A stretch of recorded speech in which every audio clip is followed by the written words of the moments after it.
Assalamualaikum warahmatullahi wabarakatuh.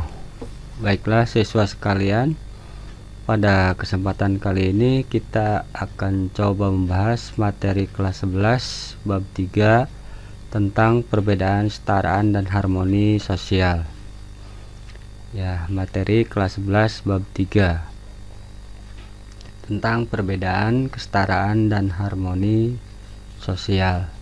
Dalam materi ini tentunya dari judul sudah tersirat maksud dari pemaparan materi ini, bahwa di dalam masyarakat kita itu kita tentunya dihadapkan pada perbedaan-perbedaan baik dari segi fisik, biologis seperti digambar ataupun perbedaan-perbedaan dari segi budaya, etnis, agama, juga barangkali perbedaan-perbedaan dari segi status kekayaan, kedudukan atau jabatan. Jadi memang dalam kehidupan kita bermasyarakat, hal yang sangat ketara bisa kita saksikan langsung itu adalah adanya perbedaan-perbedaan yang ada dalam masyarakat.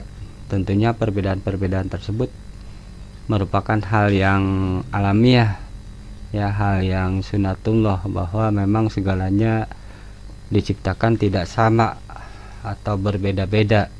Tapi tentunya dengan adanya perbedaan tersebut tersirat dari judul yang kedua, kesetaraan. Ada semacam kesetaraan, terutama kesetaraan perlakuan ataupun kesetaraan di hadapan hukum, ataupun kesetaraan hak dan kewajiban sebagai warga negara. Sehingga perbedaannya ada, tidak malah memunculkan konflik sosial atau permasalahan sosial dalam masyarakat, namun akan memunculkan yang namanya harmoni sosial. Yaitu dari segi judul kita sudah bisa membaca bahwa perbedaan-perbedaan yang ada, kalau disikapi dengan benar, kalau kita hadapi dengan baik, maka akan memunculkan yang namanya harmoni sosial. Istilah harmoni ini barangkali diambil dari musik, musik bunyi-bunyian, karena tentunya musik itu akan enak didengar kalau misalnya dibangun dari perbedaan-perbedaan. Misalnya band atau gamelan, tentunya karena alat musik tersebut berbeda-beda, tapi kemudian dibunyikan dengan cara yang apik, baik, tidak saling mendahului, tidak saling merasa paling penting satu sama lain, maka akan enak didengar. Muncullah harmoni, muncullah keindahan, barangkali seperti itu. Kita mulai materinya, materi bab 3 kelas 11 tentang perbedaan, kesetaraan dan harmoni sosial. Tujuan pembelajaran materi ini adalah bisa mendeskripsikan partikularisme kelompok dan perbedaan sosial di masyarakat. Jadi setelah kalian mempelajari bab ini, kalian diharapkan bisa mendeskripsikan fenomena partikularisme kelompok dan perbedaan sosial di masyarakat. Yang kedua, bisa memahami kesetaraan untuk mencapai kepentingan umum atau publik. Yang ketiga, memahami perbedaan dan kesetaraan antar kelompok dalam kehidupan publik dan memahami relasi antar kelompok dan terciptanya keharmonisan sosial dalam kehidupan masyarakat atau publik. Ini tujuan-tujuan yang ingin dicapai dengan mempelajari materi tentang perbedaan, kesetaraan dan harmoni sosial.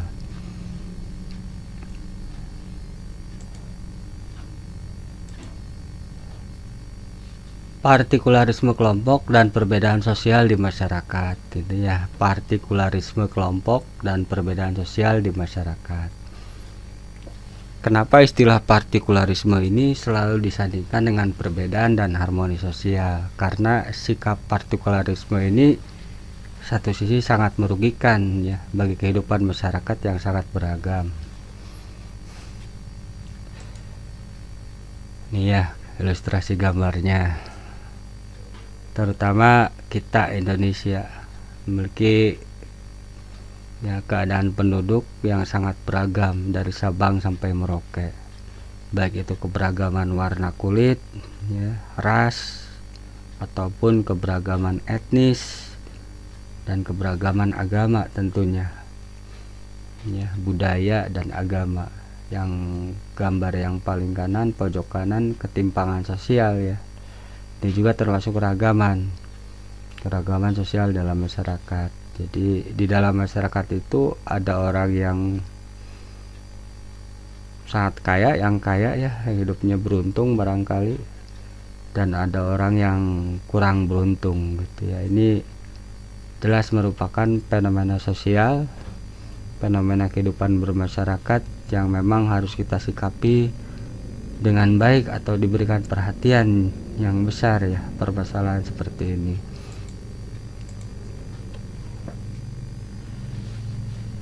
Perbedaan-perbedaan dalam masyarakat membentuk keberagaman dalam masyarakat sehingga melahirkan masyarakat yang majemuk. Masyarakat majemuk dikategorikan menjadi dua hal, yaitu masyarakat dengan pembelahan horizontal dan vertikal. Keragaman di dalam masyarakat tidak hanya menciptakan keunikan, tetapi juga dapat menimbulkan suatu sikap partikularisme kelompok. Sikap partikularisme jika tidak disikapi dengan bijak, maka akan menimbulkan konflik, gitu ya. Perbedaan-perbedaan dalam masyarakat membentuk keberagaman dalam masyarakat. Beragam, tidak seragam, sehingga melahirkan masyarakat yang majemuk, ya. Masyarakat majemuk itu masyarakat yang dibangun, ya, di atas perbedaan-perbedaan, ya, perbedaan-perbedaan yang sangat mencolok, ya, perbedaan-perbedaan dalam hal atau dalam segala segi kehidupan. Masyarakat majemuk dikategorikan menjadi dua, ya, yaitu masyarakat dengan pembelahan horizontal, garis sejajar, ya, biasanya garis horizontal ini menyiratkan kesetaraan, ya, setara, sejajar, dianggap sama. Contohnya suku, etnis itu dianggap sama, agama, gender, setara, sejajar, ya. Tidak ada yang harus diistimewakan satu sama lain, terutama di hadapan hukum. Setiap orang sama di hadapan hukum dan di hadapan Tuhan, sama-sama manusia, gitu ya, seperti itu. Dan pembelahan yang bersifat vertikal, garis vertikal ini ke atas, garis ke atas, di mana garis vertikal ini tentunya menyiratkan semacam gambaran adanya kedudukan atas dan bawah atau kelas-kelas sosial di dalam masyarakat. Misalnya kelas orang kaya dan kelas orang miskin, itu menyiratkan adanya perbedaan-perbedaan kelas-kelas, ya, lapisan-lapisan sosial di dalam masyarakat. Ini pembelahan yang bersifat vertikal. Keragaman di dalam masyarakat tidak hanya menciptakan keunikannya, yang beragam itu unik karena masing-masing punya karakter yang berbeda, tentunya unik, kaya sekali, ya. Itu yang namanya beragam, itu kaya, tidak monoton, berbeda dengan kalau seandainya seragam, ya.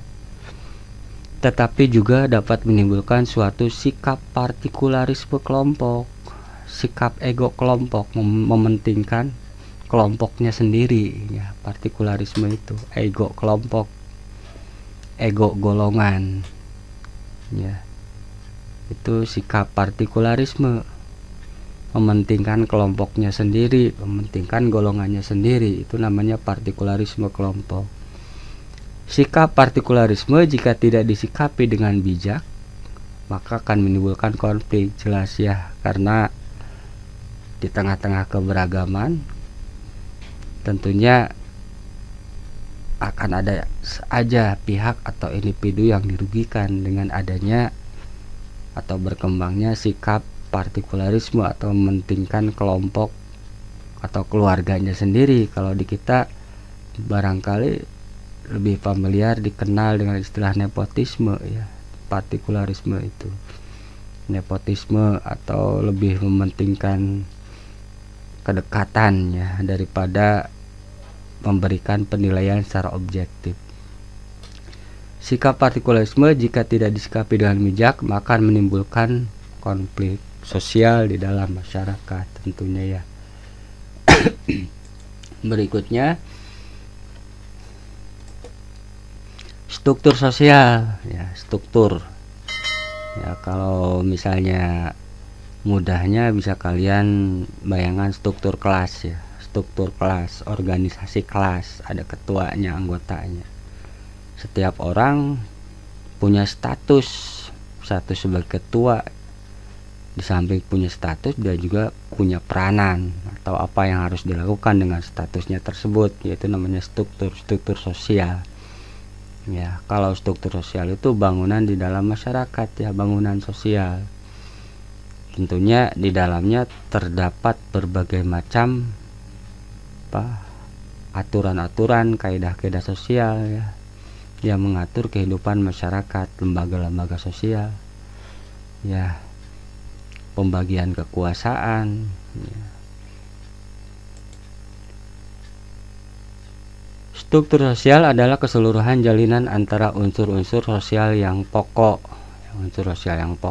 Di antaranya kaidah-kaidah sosial, lembaga-lembaga sosial, kelompok-kelompok sosial, dan lapisan sosial.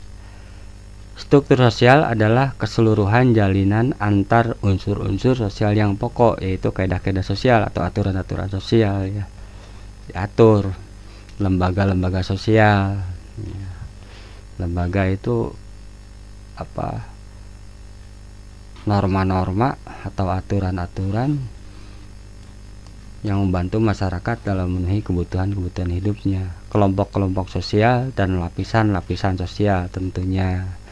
Ya, ada lapisan orang yang berkuasa, tuan, majikan, ada lapisan pembantu rumah tangga, ada lapisan pemilik perusahaan, ada lapisan gubernur barangkali ya, atas, kemudian ada pembantunya, ada rakyat jelatanya, ada rakyat biasanya gitu ya. Jadi ada lapisan-lapisan sosial dalam masyarakat yang menopang struktur tentunya ya, satu sama lain saling mengisi ya untuk keberlangsungan hidup di dalam masyarakat tentunya.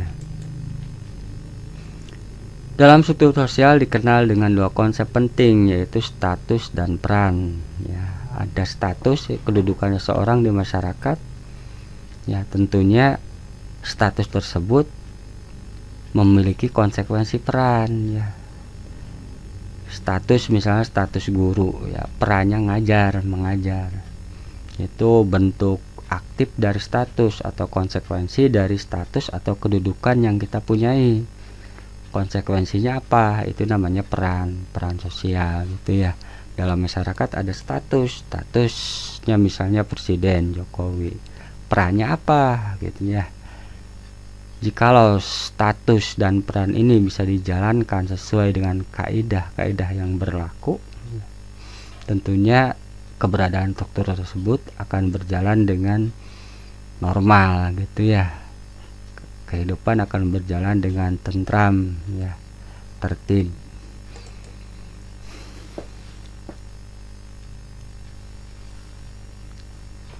Fungsi dan bentuk struktur sosial. Apa fungsi struktur sosial?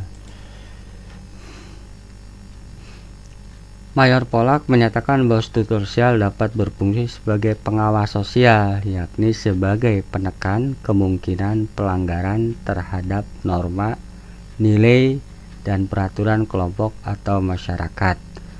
Struktur sosial juga dapat berfungsi sebagai dasar untuk menanamkan disiplin sosial kelompok atau masyarakat. Peter M. Blau membagi struktur sosial menjadi dua tipe, yakni intersected social struktur dan consolidated social struktur. Nasikun, dalam konteks Indonesia, struktur sosial dapat dilihat secara horizontal dan vertikal. Jadi struktur sosial ini fungsinya tentunya seperti yang sudah disebutkan tadi adalah untuk mengatur kehidupan atau mengatur tata kelakuan warga yang ada di dalamnya gitu ya, manusia yang ada dalam struktur tersebut ya, karena adanya kaidah-kaidah atau norma sosial tersebut, bagaimana berperilaku sesuai dengan norma atau kaidah yang berlaku ya, sebagai dasar untuk menanamkan disiplin sosial ya, kelompok atau masyarakat. Sementara itu menurut Peter M. Blau, membagi bentuk struktur sosial ini menjadi dua, intersected social struktur. Intersected itu persilangan ya, bersilangan. Misalnya dalam satu kelompok terdiri dari banyak ragam anggota yang berbeda agama, misalnya itu intersected namanya. Dalam satu kelompok misalnya partai ya, partai Golkar, di dalamnya ada banyak ragam orang ya dengan agama, kemudian status, kemudian etnis yang berbeda-beda, itu termasuk intersected ya, bersilangan. Dan yang seperti ini akan cenderung membentuk integrasi ya, menguatkan integrasi sosial dalam masyarakat, tipe intersected social struktur ini. Atau misalnya kelompok pencinta sepeda santai, di dalamnya ada banyak ragam etnis, agama, status sosial ya. Itu namanya intersected social struktur. Dan ada lagi consolidated social struktur, kebalikan dari intersected ya. Jadi perbedaan-perbedaan dalam masyarakat cenderung menguat satu sama lain. Misalnya orang Jawa hanya mau bergaul dengan orang Jawa lagi dan membentuk kelompok, misalnya Persatuan Orang Jawa ya, atau Persatuan Mahasiswa Minangkabau misalnya, seperti itu namanya consolidated social structure. Atau misalnya orang yang beragama Islam hanya mau membentuk misalnya kelompok, padahal kelompok kemasyarakatan hanya dari agamanya saja, misalnya seperti itu. Atau sebaliknya dari orang yang beragama Kristen hanya mau membentuk atau berteman dengan orang yang beragama Kristen juga, misalnya. Itu namanya consolidated social structure ya, terkonsolidasi, saling menguat perbedaan yang ada. Menurut Nasikun, dalam konteks Indonesia struktur sosial ini dapat dilihat secara horizontal ya, seperti yang sudah saya jelaskan tadi, dan vertikal atau stratifikasi sosial atau pelapisan sosial dalam masyarakat ya. Ini ya diferensiasi sosial, kita bahas satu-satu. Atau struktur sosial, bentuk struktur sosial yang bersifat horizontal ya, diferensiasi sosial.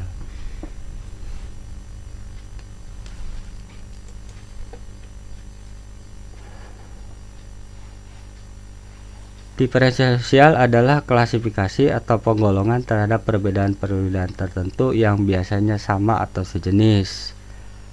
Pengertian sama di sini menunjuk pada klasifikasi masyarakat secara horizontal, mendatar atau sejajar. Jadi yang namanya diferensiasi sosial itu asumsinya setara, sejajar.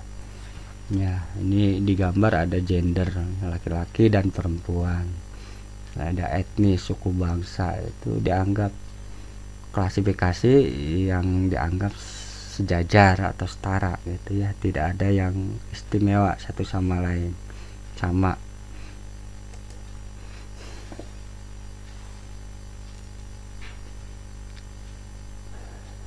Dalam masyarakat majemuk, plural society, pengelompokan horizontal yang didasarkan pada perbedaan ras, etnis, suku bangsa, klan, dan agama disebut dengan istilah kemajemukan sosial. Pengelompokan berdasarkan profesi dan jenis kelamin disebut heterogenitas sosial. Jadi pembelahan yang bersifat horizontal itu ada dua macam, ada masyarakat majemuk, ada masyarakat heterogen. Ada istilah majemuk dan istilah heterogen. Kalau istilah majemuk itu menunjukkan pengelompokan horizontal berdasarkan perbedaan ras, etnis, atau suku bangsa, klan, dan agama, yaitu namanya majemuk. Kalau heterogen Itu pengelompokan yang bersifat horizontal berdasarkan perbedaan profesi dan jenis kelamin. Jadi ada dua macam, heterogenitas sosial dan masyarakat majemuk. Kalau heterogenitas sosial berdasarkan profesi dan jenis kelamin, kalau masyarakat majemuk didasarkan pada perbedaan ras, etnis atau suku bangsa, klan, dan agama. Kemajemukan sosial ditandai dengan adanya perbedaan berdasarkan ciri fisik, ciri sosial, dan ciri budaya. Ya, jadi kemajemukan sosial itu ya yang dasarkan perbedaan ras, etnis, atau suku bangsa, klan, dan agama ditandai dengan adanya perbedaan ciri fisik, misalnya kulit hitam, kulit putih, hidung pesek, hidung mancung, ya, terus rambut lurus, rambut keriting kecil-kecil, ciri fisik. Ciri sosial misalnya perbedaan budaya, ya, ciri sosial dan ciri budaya. Ya, ciri sosial ini barangkali ya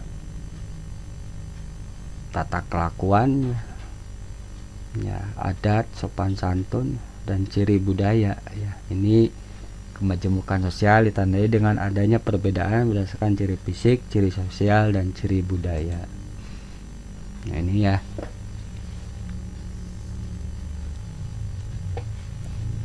Diferensiasi sosial, perbedaannya, perbedaan warna kulit, perbedaan budaya, perbedaan klan, ya, agama. Bentuk-bentuk diferensiasi sosial, ya, bentuk-bentuk diferensiasi sosial. Beberapa bentuk diferensiasi sosial diantaranya adalah diferensiasi ras, diferensiasi suku bangsa, diferensiasi klan, diferensiasi agama, diferensiasi profesi, dan diferensiasi jenis kelamin. Bentuk diferensiasi diantaranya berbeda, diferensiasi ras, ya, ras warna kulit, ras negro, negroid, ya, kaukasoid, mongoloid, perbedaan ras. Diferensiasi suku bangsa Sunda, Jawa, ya. Diferensiasi klan ini marga kalau di Indonesia, ya, misalnya marga Citompul, marga Huta Barat. Diferensiasi agama, ya, di Indonesia ada 6 kalau nggak salah 7, ya, agama yang diakui. Diferensiasi profesi, perbedaan mata pencaharian, dan diferensiasi jenis kelamin, tentunya ada 2 gender itu, ya, laki-laki dan perempuan. Diferensiasi ras, ya, ras adalah kelompok manusia yang memiliki ciri-ciri fisik bawaan yang sama. Secara garis besar manusia dibagi dalam 3 kelompok ras utama, ya. Jadi pengelompokan berdasarkan ciri-ciri fisik yang sama, misalnya orang kulit hitam, orang kulit putih, orang kulit berwarna, kulit kuning, gitu, ya. Secara garis besar manusia dibagi dalam 3 kelompok ras utama, diantaranya ras mongoloid. Kita itu termasuk ras mongoloid, orang Indonesia. Dibagi menjadi 2, mongoloid Asia, berada di Asia, Cina, Thailand, Malaysia, Indonesia, Jepang, dan mongoloid Indian yang ada di Amerika. Orang Indian itu termasuknya rasnya ras mongoloid Indian, ya, Aztec. Ras negroid dibagi menjadi 5 subras. Negro, orang kulit hitam, yaitu Negrito, Nilij, Negro Rimba, Negro Oceanis, dan Hottentot Boisman. Ras Kaukasoid, ya, Kaukasus, orang bule dari pegunungan Kaukasus, termasuk mungkin Iran, India, itu Kaukasoid masuknya. dibagi menjadi 5 subras, yaitu Nordik, Alpin, Mediteran, Armenoid, dan India. India termasuk ras Kaukasus, tapi tentunya barangkali India yang cantik-cantik ya Kaukasoid itu, karena ras Kaukasoid ini terkenal ganteng-ganteng, tinggi-tinggi, hidung mancung ya, seperti itu. Nah, ini di Indonesia ya, kita lihat di gambar betapa beragamnya kita, tidak sama. Indonesia sebagai negara kepulauan archipelago didiami oleh bermacam-macam subras, yaitu Negrito.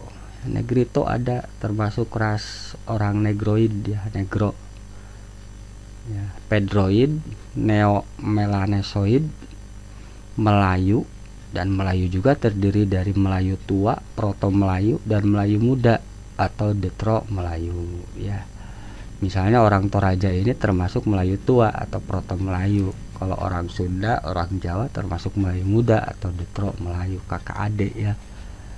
Ya, kakak adik jangan ribut, harus hidup harmonis berdampingan satu sama lain. Ciri-ciri fisik setiap ras berbeda karena beberapa faktor berikut. Ciri fisik setiap ras itu berbeda ya, ras yang ada perbedaan warna kulit ya, bentuk muka, bentuk hidung, rambut ya. Kenapa berbeda? Karena beberapa faktor berikut, diantaranya kondisi geografis dan iklim ya. Geografis dan iklim, barangkali karena iklimnya panas ya, kondisinya tandus, maka kulitnya hitam, bisa jadi ya seperti itu. Karena awal mulanya kan sama, Adam sama Hawa. Karena pengaruh geografis, tempat tinggal, akhirnya badan atau tubuh kita itu beradaptasi dengan sendirinya. Faktor makanan ya, makanan yang dimakan juga mempengaruhi ya, mempengaruhi.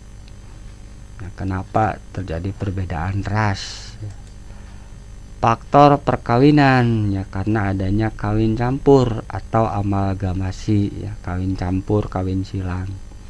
Misalnya orang Negro kawin dengan orang bule ya, hasilnya tentunya akan menghasilkan ras yang berbeda.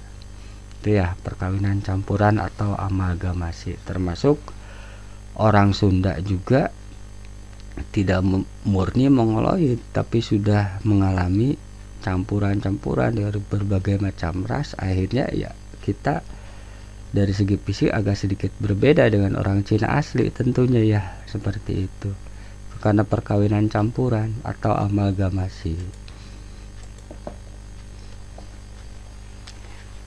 Diferensiasi suku bangsa atau etnis, ada banyak suku bangsa di kita ya. Ada yang menyebutkan 600 sekian suku bangsa di Indonesia itu, salah satunya Sunda, Jawa. Suku bangsa merupakan hasil dari sistem kekerabatan yang lebih luas. Masyarakat dalam sistem kekerabatan ini tetap percaya bahwa mereka memiliki ikatan darah dan berasal dari nenek moyang yang sama.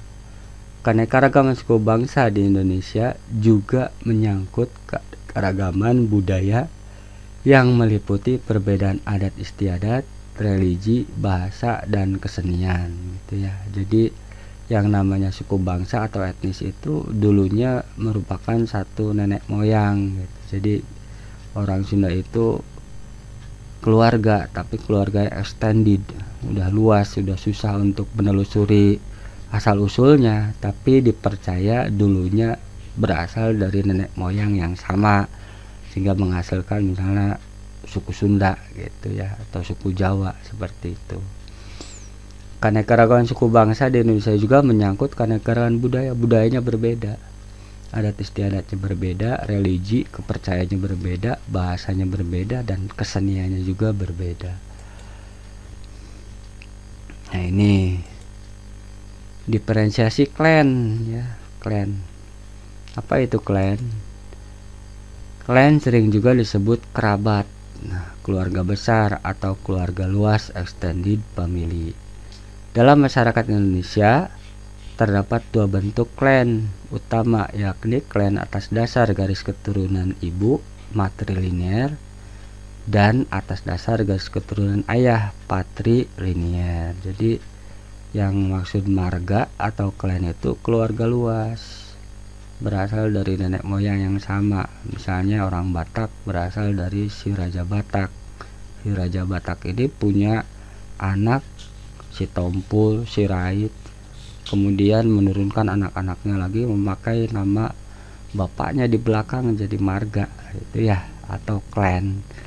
Jadi keluarga luas yang namanya klan atau marga itu keluarga luas, dipercaya merupakan satu keluarga gitu ya. Di Indonesia terdapat dua bentuk klan atas dasar garis keturunan ibu, misalnya di Padang ya, Minangkabau, itu garis keturunan ibu yang dipakai, jadi bukan bin tapi binti. Misalnya Yurdi Canyago, Canyago ini ibunya, nama ibunya, jadi matrilinear, garis keturunan ibu yang dipakai. Tentunya dengan ketentuan juga, seperti misalnya keistimewaan atau harta warisan dan lain sebagainya, ya ibu ya, atau perempuan lebih diistimewakan. Ini klan berdasarkan garis keturunan ibu, dan umumnya lebih banyak klan berdasarkan garis keturunan bapak atau patrilinear bin ya. Contohnya Batak, Sunda, Jawa, ini lebih mengacu pada bapak ya, bukan pada ibu, sehingga hak istimewa lebih banyak diberikan pada laki-laki ya, dari segi warisan ya, atau misalnya dari segi penamaan belakang anak nanti gitu ya, itu patrilinear. Ketika ketentuan ketika mau menikah juga ya, yang melamar kalau matrilinear laki-laki ke perempuan ngelamar, matrilinear itu perempuan ke laki-laki melamar. Tapi kalau patrilinear itu dari laki-laki ke perempuan, seperti dalam suku Sunda ya, seperti itu. Tapi ini merupakan kepercayaan masing-masing, adat istiadat masing-masing. Nah, tentunya baik menurut ya kelompok atau etnis yang bersangkutan. Diferensiasi agama seperti digambar di samping ya, beragam agama Islam, Kristen, Katolik, Kristen Protestan, Hindu, Buddha, Konghucu ya, ada satu lagi agama kepercayaan. Seperti itu diferensiasi agama. Diferensiasi jenis kelamin, ada laki-laki, ada perempuan, gender ya. Diferensiasi profesi ya, profesi itu masuknya diferensiasi atau pembelahan yang bersifat horizontal karena fungsinya. Artinya setiap profesi itu sama fungsinya bagi masyarakat. Tidak mungkin satu profesi bisa berjalan tanpa ditunjang oleh profesi yang lain. Makanya pekerjaan itu sama menunjang bagi kehidupan masyarakat, keberlangsungan hidup masyarakat. Seperti itu ya. Berikutnya, nah ini digambar ya, seperti itu. Stratifikasi sosial atau pembelahan atau perbedaan yang bersifat vertikal.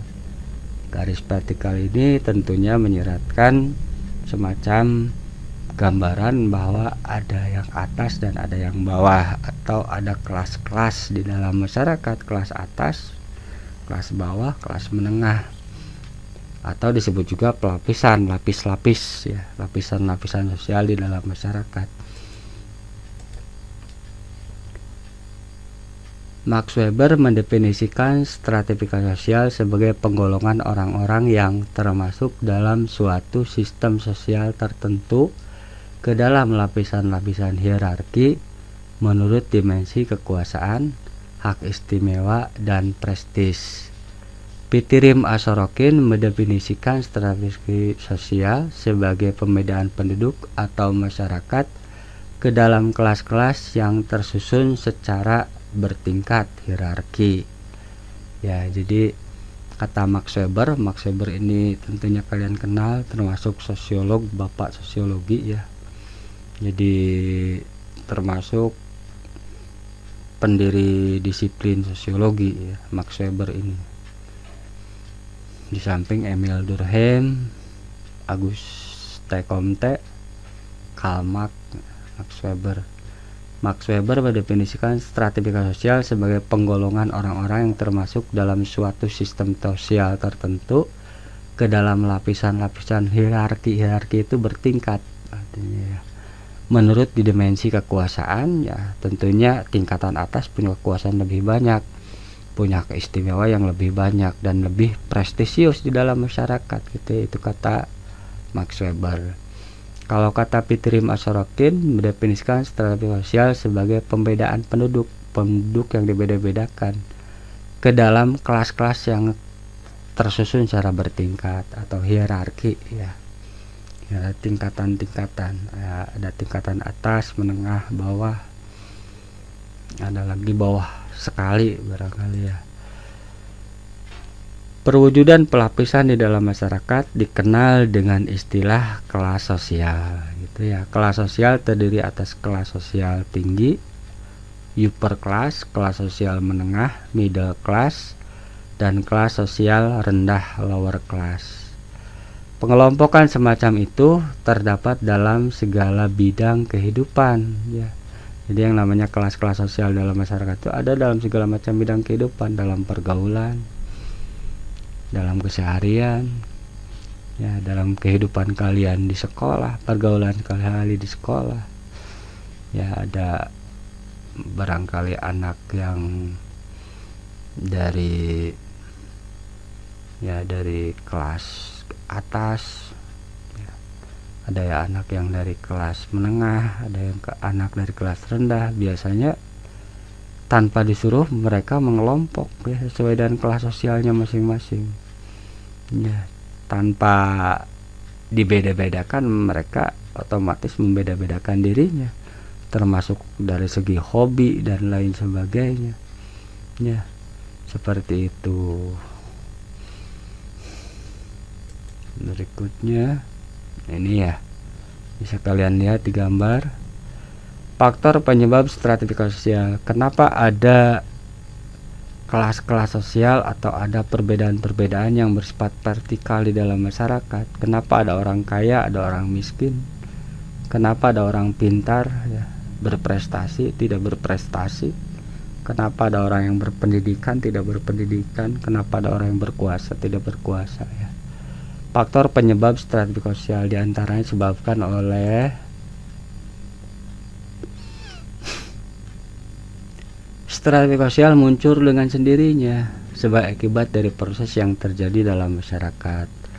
Faktor-faktor penyebabnya adalah kemampuan atau kepandaian, umur, fisik, jenis kelamin, sifat keaslian, keanggotaan masyarakat, dan harta benda. Dalam perkembangan selanjutnya, stratifikasi sosial sengaja dibentuk untuk mewujudkan tujuan tertentu. Jadi awalnya perkembangan stratifikasi sosial ini ada dengan sendirinya ya, sebagai akibat dari proses sosial di dalam masyarakat, interaksi sosial barangkali, yang menyebabkannya diantaranya kemampuan yang berbeda. Setiap orang dianugerahi kemampuan yang berbeda tentunya oleh Tuhannya, atau kepandaian yang berbeda. Kenapa seseorang kaya sukses? Tentunya dia punya kemampuan ya, sehingga dalam persaingan hidup ini tentunya menang, karena yang namanya kelas-kelas sosial itu berawal dari hal yang dihargai di dalam masyarakat. Makanya harus pintar ya, kemampuan atau kepandaian, umur gitu ya, umur, fisik yang lengkap. Kecacatan biasanya mengakibatkan kemiskinan. Jenis kelamin ya, pembedaan jenis kelamin zaman dulu ya, di gender, misalnya pembedaan perlakuan terhadap perempuan. Sifat keaslian keanggotaan masyarakat, misalnya pendatang atau orang pribumi, dan harta benda, kepemilikan harta benda. Dalam perkembangan selanjutnya, stratifikasi sosial sengaja dibentuk untuk tujuan tertentu. Dibentuk misalnya di sekolah ya. Untuk tujuan supaya lembaga sekolah tersebut bisa berjalan, maka dibentuk struktur atau stratifikasi sosial. Misalnya ada kepala sekolahnya, ada wakaseknya, ada gurunya, ada TU-nya, ada satpamnya, ya, ada tukang bersih-bersihnya. Di negara juga seperti itu, ada presidennya, ada menterinya, ada ajudan-ajudannya barangkali, terus kemudian ada kepala departemennya, ada rakyatnya. Itu ya sengaja dibentuk untuk mewujudkan tujuan tertentu. Lapis-lapisan sosial itu sengaja dibentuk. Tentunya setiap lapisan memiliki hak istimewa yang berbeda ya.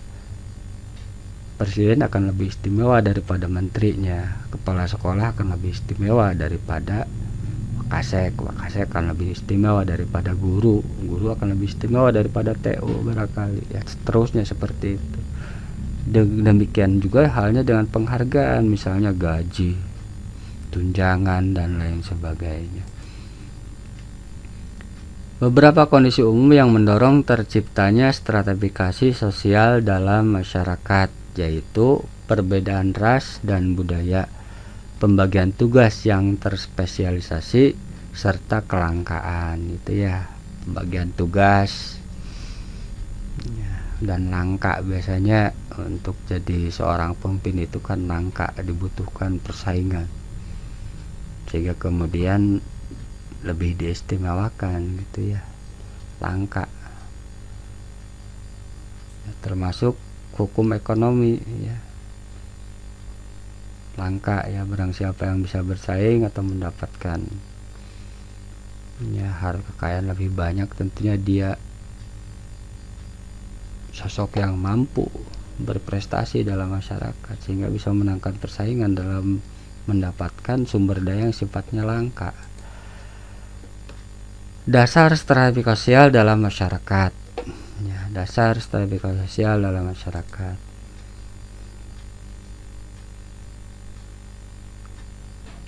Dasar stratifikasi sosial dalam masyarakat disebabkan adanya sesuatu yang dihargai lebih ya, jadi ada penghargaan tertentu dari masyarakat terhadap hal-hal tertentu.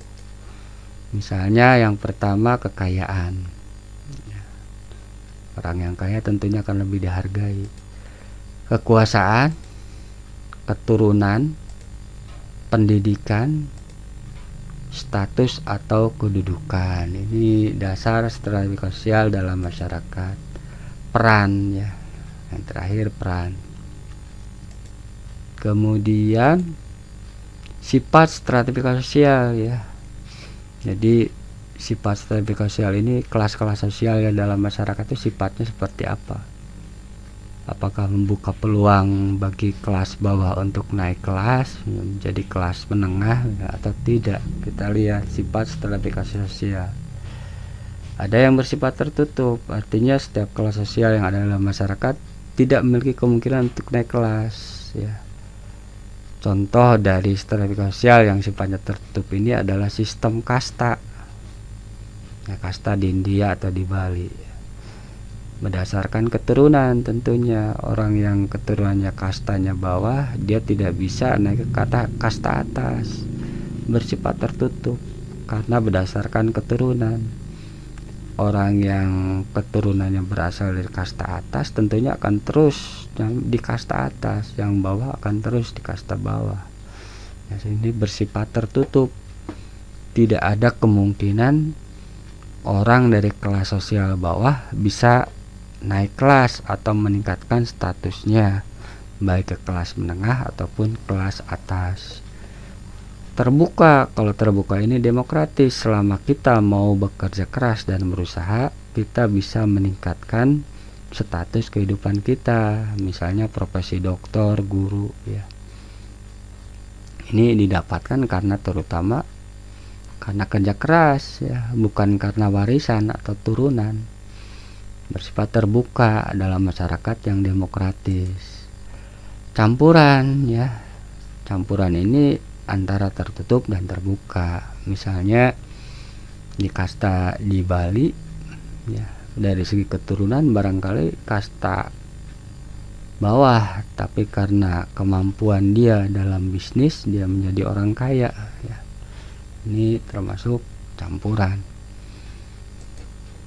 Berikutnya, nah ini kenapa harus ada kelas-kelas sosial atau ada kelas-kelas sosial dalam masyarakat? Tentunya agar setiap orang termotivasi untuk bekerja keras, berusaha untuk meningkatkan status sosialnya atau kelas sosialnya.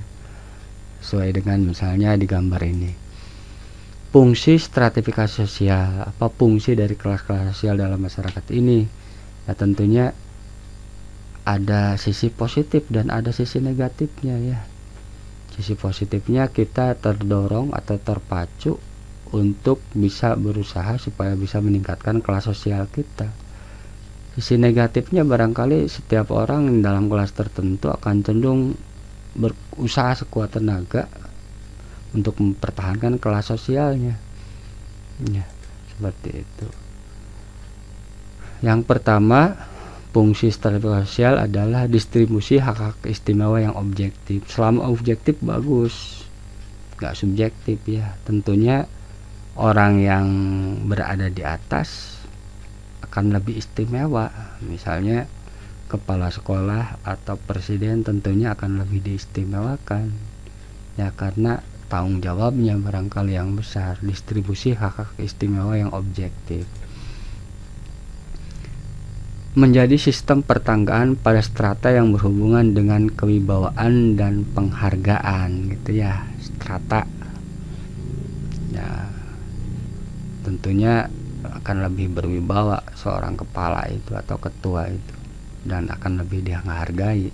Dan untuk menjadi kepala atau menjadi ketua ini diperlukan tangga-tangga atau step by step ya, sehingga kemudian bisa mencapai posisi puncak pimpinan misalnya ya. Kriteria sistem pertentangan dan persaingan ya, supaya masyarakat dinamis, persaingan untuk hidup lebih baik, bersaing ya. Tentunya dalam persaingan ini ada yang kalah, ada yang menang. Penentu lambang-lambang simbol status atau kedudukan. Jadi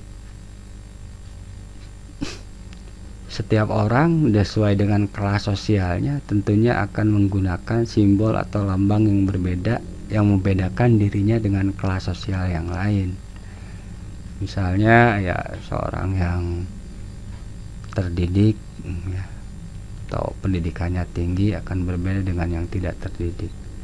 Atau bos, misalnya seorang bos, dari segi kata-kata simbol yang dipakai misalnya jam tangan merek Rolex ya, atau sepatunya yang mahal, simbol bajunya, atau misalnya kendaraan yang dia pakai. Penentu tingkat mudah dan sukarnya bertukar kedudukan. Ada yang mudah, ada yang sukar sekali. Alat solidaritas di antara individu atau kelompok yang menduduki sistem sosial yang sama dalam masyarakat ya. Jadi sesama penduduk atau warga masyarakat atau anggota yang memiliki kedudukan yang sama biasanya akan solid ya, daripada sesama penduduk atau masyarakat yang memiliki kedudukan sosial yang berbeda ya. Di sekolah itu cenderung mengelompok ya, sesuai dengan apa kelas sosial ekonominya dalam masyarakat. Nah ini ya, ini penjajahan waktu dulu. Yang di bawah itu masyarakat Indonesia waktu dijajah oleh Belanda. Ini kelas-kelas sosial pada zaman dulu ya.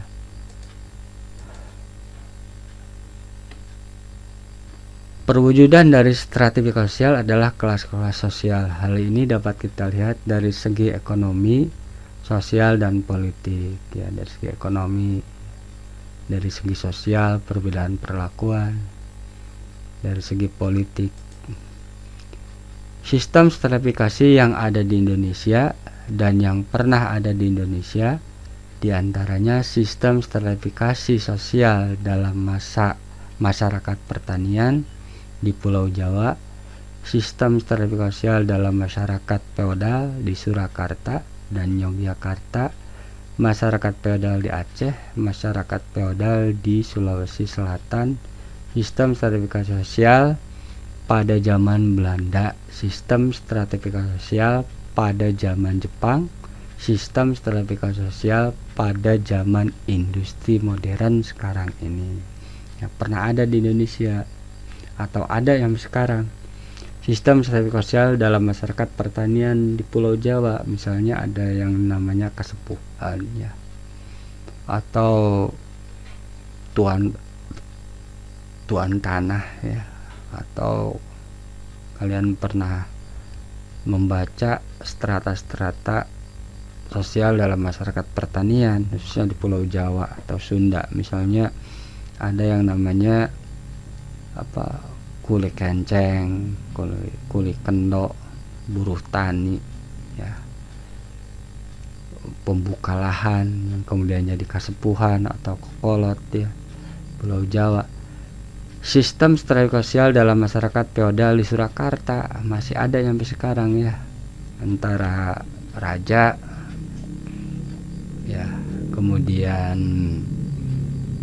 abdi, kemudian rakyat jelata ya. Sampai sekarang gelarnya pun nempel sampai sekarang, Raden misalnya.